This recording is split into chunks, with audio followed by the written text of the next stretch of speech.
Bonjour. Bonjour. Pour vous, quelles sont les qualités d'une bonne critique? À mon avis, pour qu'une critique soit recevable, il faut qu'elle prenne position sur un livre.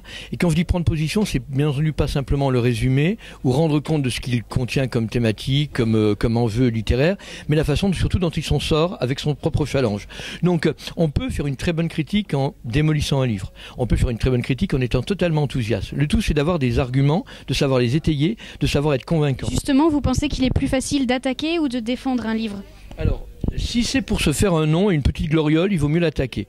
Parce qu'être méchant contre un livre, ça fait toujours beaucoup plus facilement rire, ça se répète. T'as vu ce qu'il a mis à un tel, dans telle revue, dans tel journal, dans telle émission de télé. Donc si le critique veut briller, lui, il a intérêt à être féroce. Mais je pense que un critique un peu sérieux se doit surtout d'imposer son autorité par les choix qu'il défend. Et les choix qu'il défend, c'est bien sûr ce qu'il aime. Et du coup, qu'est-ce que vous avez pensé des critiques de cette année? Dès que je suis arrivé hier soir, je me suis plongé dedans, je les ai lues une fois, deux fois, et globalement j'étais assez déçu parce que j'ai trouvé qu'elles étaient sages. C'est-à-dire que la plupart des critiques avaient idée de bien rendre compte que voilà, ça parle de ça, il y a ça comme enjeu, mais est-ce que j'aime pas, je sais pas trop, je vais vous dire à la fin, et à la fin on vous le dit pas.